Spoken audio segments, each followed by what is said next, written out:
Right, I'm Psychosin. I am here with upcoming UK band Follow You Home. Hi guys. Hi. Okay, now obviously speaking to a fair few American listeners as well, because we transmit all over the world. So what they would like to know is stuff like, how did the band end up forming? Me and Nick have been friends since school, and me and Mikey are brothers, so we kind of came together and started jamming, and then as things was coming along, we recruited Kaylee, and then recently recruited Ted. How's it going? Smashing things up, and we've been friends ever since, I think. Smash things up, is that the official title? That was the job description when we were looking for a drummer. We say, how good are you at smashing shit up? That's one way to get a good job. Mike was like, I know a guy. I know a guy who knows a guy who smashes shit. Yeah. Okay, obviously got a bit of a strange name for your band, so where does that come from? I'm forever answering this question. I'll actually take the blame with this one as well, Mark. Oh, so I do apologise, you probably had some of these questions before. Me and Nick were chatting, and we were trying to come up with names. We couldn't really come up with anything that had not already been taken or didn't really have some sort of like ring to it. And I was listening to a song at the time, and some of the lyrics were something like, the traces of blood always follow you home, and I was like, follow you home. Nick was like, that's pretty cool actually, we'll go with that. So we kind of googled it and checked what else. It was just like a song answer like that. Sounds like a cheery song. Okay, and what are your influences for the band? Rock. The whole band, I'd say we're influenced by bands like Alexis on Fire, A-Side from America, just all punk and rock bands really. Individual influences vary, we all listen to different types of music, but it's sort of like, you know, those sort of bands like Alexis on Fire, like I said. Okay, obviously you released your album last year, If It Kills Me, which is, I have to say, an awesome album. I actually finally got it through the post the other week. It took a while to come through, unfortunately. And what are your hopes for that album? It will sell more copies. It is feeding our children. Okay, obviously you done a few dates a couple of months ago. I mean, how was that going for you? I mean, how have you found touring in general going for you? Pretty good, really. Yeah, we've been very lucky to have some really, really good tours. You know, since the band started, we've been very fortunate to play some really good venues with some really good support bands, and even support slots we've played as well have been fantastic. It's just good getting out and having a lolly for the weekend. Okay, now whilst this, of a couple of other bands as well, I mean, I was interviewing, do you know Exandria? That band, yeah. Asked them this the other day as well. How would you describe your own sound? Pop, punk, rock, metal, pop. And how much genres you are sticking there as well? Just listening to a bunch of genres, they'll be in there somewhere. We've got reggae as well. Reggae, yeah. Now, lyrically, the album comes across as rather dark and angry in some aspects. Was this a conscious decision, or was that just how it came across as you were writing? It's because we're generally pissed off people, and I don't like people, so I'm they're all people. Most of them do a bit of dark side to it, but we try and make them like they have a positive spin. Yeah. So, you know, this is a dark song about a dark place, but at least you know that if you're in that place, that someone else wants to, someone else understands it. It's always multi-perspective as well. It's not just from one perspective. It's sort of, it's a full circle. It's like there's hope, there's anger, there's all kinds of things. I've been watching music and people like living back and just thinking about partying and girls.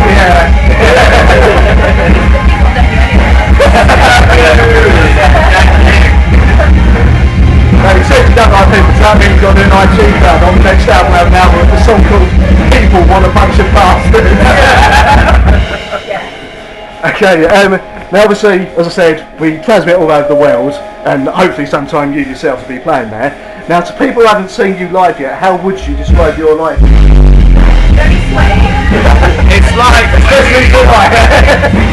a good friend of ours likened us when he saw us to being dragged across the beach and being washed upon the shore after it. That was one of the best descriptions I've heard, so we'll go with that one. I think we take people back, because obviously people think, what, female friends?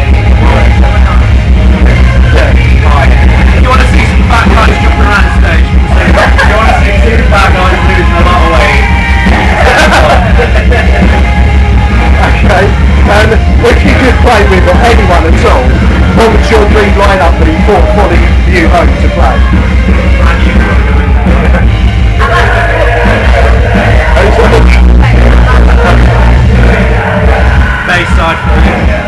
Bayside of my favourite band, so Bayside, brand new. brand new, 3 days, all like that. Yours would be a good one. Yours would be a very good one.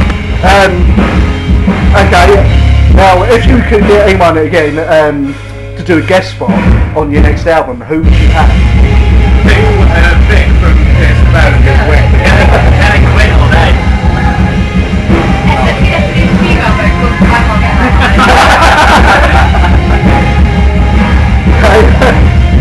What are some of the current bands and albums you're listening to? I've got to guess Pierce the Veil's one of them. Issues, we're all into Issues at the moment. I am the Avalanche. I'm the Avalanche. Captain Children. Red paintings. Don't let him edit him out. I say a bunch of shit that nobody agrees with. Indeed! White Star! Red paintings! Yes! In me? Really? Yes! Sorry mate, I've met the singer, he's an arsehole to be honest with Lovely you. dude! Dave's lovely, I love him. I think you He's bend over in huggable. front of him. He's huggable. You give him fellatio. Is that because he's so short? that He's huggable. He rims you because you spend loads of money on their pledges. Okay, in regards to the future sound of the band, are you looking to make it heavier or are you going to get more melodic? Both. Both at the same time. My whole ethos is that you can get really heavy but have some really like tender moments as well. Yeah. There's nothing to stop that happening. See, I would say neither because I like the way that we sound already. Yeah, So, it's pretty. so refine your current sound essentially as it is. Okay. Growing light, but not straying from what Yes. we're doing. We're still going to be eating KFC every day.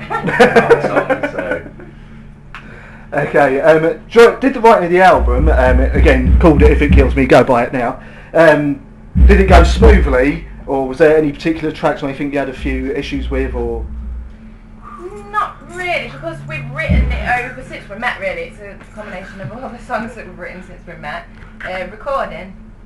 The only difficult thing for me was looking like a hobo after 10 days because I spent the whole time at the studio. And recording the last song was quite difficult because me and him got drunk. We on got the last absolutely song. smashed the night before in Reading. Nick's the only guy that can drink 10 pints and instead of getting rowdy, go and buy a novel at 3 in the morning. What can I say? I'm smart. So rock and roll lifestyle. That's it. Okay, now I found you guys through YouTube, to be honest with you. I was watching another band called Hearts Under Fire, and you come up in the thing. How do you feel being related to the whole pop punk, pop rock genre? Do you feel that suits you, or? People like you are finding us. Yeah. Coming out to gigs. We all love pop punk. We've all grown up listening to pop punk. I mean, Yeah. we've played with some 41 who were heroes of ours, and you know that sort of defines that genre. And for us, it's Yeah, like we feel like we're a bit of a mashup, so we can fit in lots of different areas. Like we've got metal elements to the songs. We've got like hardcore punk parts in the songs, and at the same time we've got this pop punk thing going on as well. So it's quite good to be like diverse, and obviously people that like all different sort of genres of rock tend to come and see us, which is really good. Yep, okay. Now, I'm guessing you've heard about what went on with Avril Lavigne's meet and greet. Yeah. If you want to call it that. Is that when she stood about 2 meters? Yeah, well, after you paid about $450 or something ridiculous. I'd have been arrested. Croak would have knocked you out, mate. I'm sorry. Now, for anyone who obviously comes to see you, are you happy as a band to take pics with your fans and sign stuff, everything? Oh yeah, we have done since day Not one. being funny, but when we're at a gig, we're in the crowd watching the other bands that are playing. Yeah. It's literally standing next to everybody. We're just the same as the guys in the crowd. You know, there's musicians in the crowd who are in bands thinking, oh, I want to do that, and that's us. Yeah, There's it's no time for being pretentious when you're in a band, especially an upcoming one. The whole thing is connecting with your fans, connecting with the other bands, socialising, networking. Yeah, and it's not a chore at all. We love doing it. It's yeah, obviously ask because there are some bands out there that are a bit like, nah. We're just grateful that everyone comes. We're grabbing them. Thank you for coming. yeah, grateful. Please come again. Your newest single, obviously Eyes Wide Open, you got the video come out about, it was 1-2 months ago I do believe. On my show, been going down quite well. Thank you very much. Are you going to make any more videos for the album, or have you started writing for the next one? Good question. Testing Good us. question. Wrote about What if I just say yes? How about if you want to know, follow us and we'll keep you up to date. Smart Marcus here. Crit. Well, thank you very much for being on my show tonight. Ladies and gentlemen, follow you home. Thank you. Thank you very much.